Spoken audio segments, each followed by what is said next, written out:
Yes, sir. It's your boy D, and we back for another one.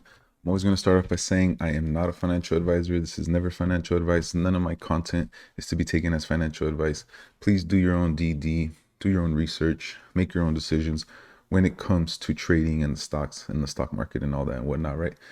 So we're gonna get into it today, guys. I'm really excited. I haven't been making too many videos because I have been working a lot. It is season. I'm a bartender, and technically where we're at right now, it's our busiest season of the year, busiest time of the year, right? So I haven't been able to put out too many videos, but I've also been researching and making sure that my DD is on point with the information I want to give you today. This educational information. I hope you can see what I am seeing. So in this particular video, we're going to talk about four specific things, and that has to do with AMC and the psychological warfare that has been going on the past couple years between the longs and the shorts and AMC, the company itself, right? And all that has been happening throughout this time. The second thing is going to be that I'm going to explain to you a little bit why, I believe AMC is not on our side. It's not like it's the retail investors and AMC against the shorts. I think it's actually more like a triangle where you have AMC, you have the retail investors, and you have the short sellers. All right. So because there is money involved, I believe that all three entities that I just talked about are here to make money. So I don't consider us or consider AMC and the CEO and decisions he has made, because in my opinion, he has had his chances to be one of us, to be on our side, to help, us as well. But I don't think his actions have done that for us, right? And he can speak and say all this stuff, but he never addresses the things that we actually want to hear about, which is like the FTDs, the high cost to borrow, naked short selling, allegedly or whatever, So that's the second thing. The third thing is going to be the threshold list, what is kind of going on and how people kind of misinterpret that, and what is going on with the threshold list. And then just to make sure that you have your plan and you execute it, all right? Because this is up to you. You're in charge of what you do in those decisions, all right? You can't rely on other people to make those decisions for you. All right, so yeah, just the psychological warfare, guys. It's been a while. You can see it on the charts where, they have ramped up the stock, which was AKA the fake squeeze back then. When it went from 12 to 72, and then how it's been on this downtrend. And I'm going to teach you guys today about a descending wedge, and I'm going to give you information on that and what that means, and how a descending wedge, which is the pattern that AMC is currently in, is a bullish pattern, right? I'm going to give you that information as well. So it's algorithms, guys. You have to remember that there's high frequency trading. There's major market makers that can pretty much control the price how they want, right? In my opinion, that's the way I look at it. Like, it's not retail that is the one that moves the price. It's usually institutions, and like the moves that they make and the algorithms they have set are what causes the prices on all the stocks to move. Okay, because I've noticed just the past year at least that a lot of the whole market kind of moves together. You see a lot of patterns, a lot of bars that move the same, and I think that it shouldn't be like that. I think each stock individually should have its own trading patterns and stuff like that based on supply and demand. But like I'm saying, from my opinion, I don't think it's truly like that. I think there's a couple market makers that have these algorithms that they are running with their computers, high frequency trading, and all that. So next, guys, okay, let me explain to you what I did as far as my ape and AMC position. This is not financial advice. Do what you want to do. But I basically got rid of 90% of my ape shares, and I took some of that money and I bought more AMC shares, and I bought some calls. All right. And I am confident that we're going to see a big push here. And of course, I'm going to break it down in this video, so you're going to want to stick around, and hopefully you see what I see, right? You can always believe what you want to believe, but this is what I see.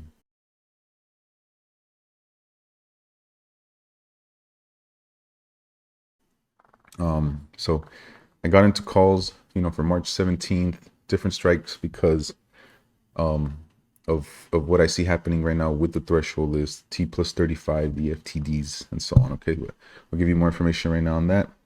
And yeah, like I said, I don't think it's necessarily AMC. It's us and AMC against the short sellers. I think it's AMC against us and the short sellers.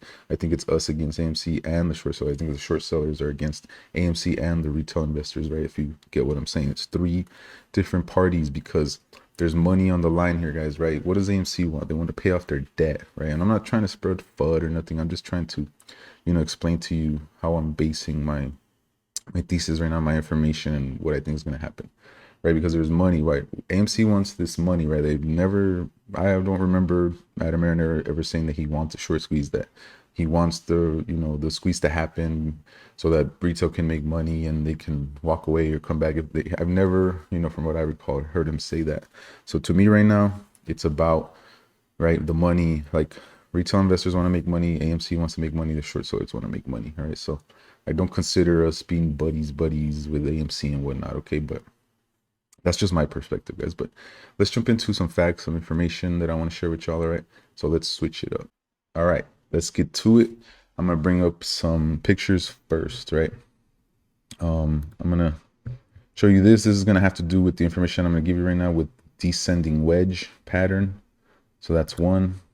The second thing is it's going to be, the threshold securities list. You have to keep this in mind that, in order for a stock to stay on the threshold list, it has to meet these three requirements, which AMC has been meeting, and it's been on the threshold list for 15 days. And if it's on there today, which it updates at 10 p.m. Eastern, it will be the 16th day in a row that it's been officially on the threshold list. And it's because it's meeting these three things there that keep it on the list.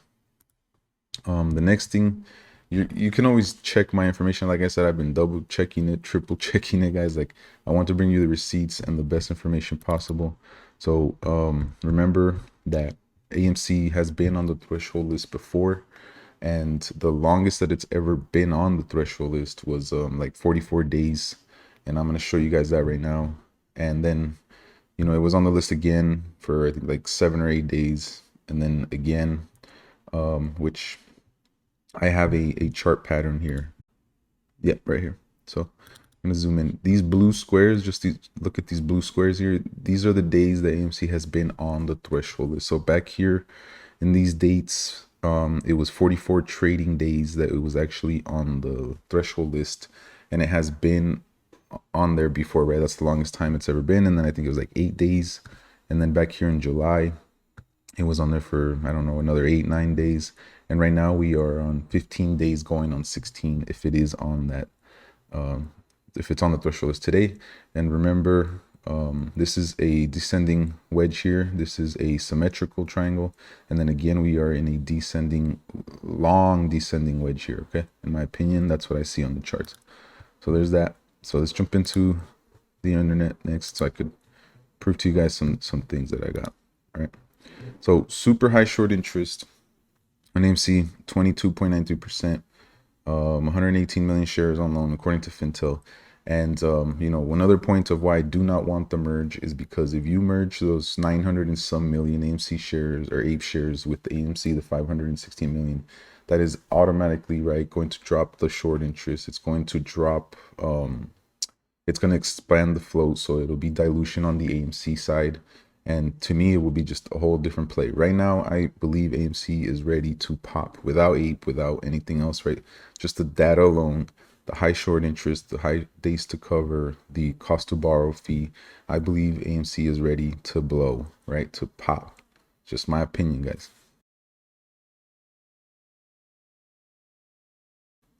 So you can see today, according to Ortex, it's still on the threshold list. This kind of gives you a preview, but the official list is not, released until, like I said, 10 p.m. Eastern. So, sorry, excuse me. So right now we saw a drop in the cost to borrow, but it's still pretty high. What is interesting, the minimum went up. This was around 1 to 8%. Now it's at 305%, right? Or minimum. Average 380, max 361. So even though these kind of dropped dramatically, the average and the max, the minimum went up drastically, okay? So just to paint in another picture here, this is a line chart, right, of the price, right? The yellow line is the price, but the FTDs are the white bars, okay? Now, this is another just way I'm trying to, show you my perspective. All these FTDs that piled up here, right? And then you saw the squeeze here. right? And then again, there was a big chunk of FTDs that kept piling up, and then you saw the run here. Time went on during this whole time, right, from 7:22:21 around there all the way until 5:3:22. So all this whole time there was very minimal FTDs, and I think they were using, in my opinion, the FTX tokens, whatever, to use as collateral, so they wouldn't be bringing up these FTDs and whatnot. And then remember, Adam Aaron and the executives dumped a lot of shares right before this big fall here, right? So they put a lot of shares into the market, which I think allowed, the market makers of the shorts to continue to short it down, to recycle, use those shares to lend over and over, right? To bring the price down like how they did here. But if you pay attention now, you've seen this block right from here all the way until here. And we've been on the threshold list now, right, for a few, days, 15 days. So I think it's a repetition, and that's why I'm expecting, a big price movement here before the vote, okay, before March 14th. All right, so just hopefully you see that data.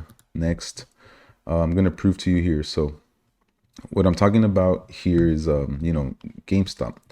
It was on the threshold list for like 33 trading days, right? As it, in December, as it squeezed, it was still on the threshold list. And it stayed on the threshold list until, in my opinion, they removed the buy button, which was around the 28th. And then that's how they were able to, it was like an auction, right? I think so. The price went up and they wanted people to sell. So when people, started to get fear and people started to sell off at 500, 400, 300, that's how they were able to get shares in order to start closing the short positions, in order to clear it off the threshold list, because it stayed on there until the 3rd, right? And just to if you want to fact check me, 12.8, if you do T plus 35 from the original date that it got on the threshold list, it starts running on the 13th, right? From December 8th, you add 35 calendar days, because that is the absolute last day that they have to deliver the shares, from what I'm researching and what I've learned. So when you look at the chart, guys, it's to the T. This is the date, 113. Bam, right? Surge, because they had to start delivering those FTDs, and from being on the threshold list, volume ramps up, price goes crazy. Okay, that's what I'm trying to explain to you. Hopefully you can connect it here. So threshold from 12.8 to 2.3, T plus 35 date was the 12th. Price started running on the 13th. The same with AMC. It was on the threshold list from 12/17/20 to 12/28. T plus 35 was 121. The price ran from 122 until 127.28 when they took away the buy button. All right, so where are we at right now? Threshold list for AMC got on the February 2nd, 2023, right? Still on the threshold list. Now, again, do what you want. This is not financial advice, guys. This is just what I believe because of my research. T plus 35 is March 10th. So, will the price start running March 10th, March 12th, right, which is right before, I don't know what day, because it lands around the weekend, right? So, let's see. March 10th would be a Friday, right? So on the 13th is when, at the latest, it doesn't mean that it has to run after that. It can happen before, right? Because if they start to close those FTDs, start delivering the shares and buying them in the open market, that's how you're going to see the price jump, in my opinion, right? So there's that, and it's based on the data I'm giving you guys, right? On the information. It's going to stay on the threshold list as long as it meets these requirements on the daily basis. Okay, so there's that. I already showed you that information. There's the proof, right? That was GME right now. These FTDs, right, that are supposed to be delivered going into this coming week. So the 27th to the March 7th. There's a high number of FTDs that have to be delivered here, okay? And high dollar value, right? So, and now, in my perspective, the price is higher, right? So we're like at 625 right now after hours. The price that they failed to deliver was at 5. So they were hoping the share price would go down, right? Whoever has to deliver these, so that they could deliver them cheaper. But now the price is higher, so they have to deliver them at a higher price. And especially if earnings is a catalyst next on Tuesday, right? AMC has earnings the 28th, February 28th. Then which is the popcorn news that came out today. There could be credit card news. There could be good revenue news, right? Based on the fourth quarter. We have to wait and see, but it just really makes sense to me on that aspect and why we would break out. And then let's go over the chart, right? So this was the 23rd, still on the list. Today we would have to wait until tonight for the update. And here's the proof. Like, you know, people have say, oh, this is the longest AMC has been on the threshold list. No, actually, it's been on there before, and it was, I think, 44 days when I did the count. So from 9/18, and these are trading days, all the way until 12/1 that it was on the threshold list. All right, so it's not a new record right now, even though it's on the threshold list. All right, now the next thing I really want to talk about, which is going to be very informational. Hopefully you pay attention here because I think it is important. So look at this, right? So I'm going to show you guys this picture. Where are we at right here? Yeah. So this is a falling wedge, descending wedge, right? It's facing down. But you can see that it's very similar to this falling wedge reversal pattern. All right. So let's go over this and see what I'm talking about. All right. So a falling wedge, let's get comfortable. Get a drink. Wow, AMC's having a little run. It's at 6:30 right now after hours. It's interesting because the volume was low today. All right. So next, all right, let's focus on this. The falling wedge is a bullish pattern. The falling wedge is a bullish pattern that begins wide at the top and contracts as the price moves lower. This price action forms a cone that slopes down as the reaction highs and reaction lows converge. In contrast to symmetrical triangles that have no definitive slope and no bias, falling wedges definitely slope down and have a bullish bias. However, this bullish bias cannot be unrealized until resistance breakout occurs. So this would be the resistance breakout. Boom, you break out, you start moving up. But a descending wedge is a bullish pattern. Okay, process that. While this article will focus on the falling wedge as a reversal pattern, it can also fit into the continuation category. As a continuation pattern, the falling wedge will still slope down, but the slope will be against the prevailing uptrend. As a reversal pattern, the falling wedge slopes down, and with the prevailing trend, regardless of the type, reversal or continuation, falling wedges are regarded as bullish patterns. Cool. There's that aspect. Higher volume. Okay. Let's see. Do I have the chart? I have the chart right here. Higher volume. Right here, you know, descending wedge with touch points, right? And then we get not one breakout, but two breakouts. Where it's at right now, it's sitting right on the breakout. Okay, so I am hella bullish going into the next week. Okay, next, prior trend. To qualify as a reversal pattern, there must be a prior trend to reverse. Ideally, the falling wedge will form after an extended downtrend and mark the final low.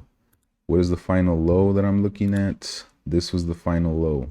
Okay, or even back here, right? 370 moved up a little bit.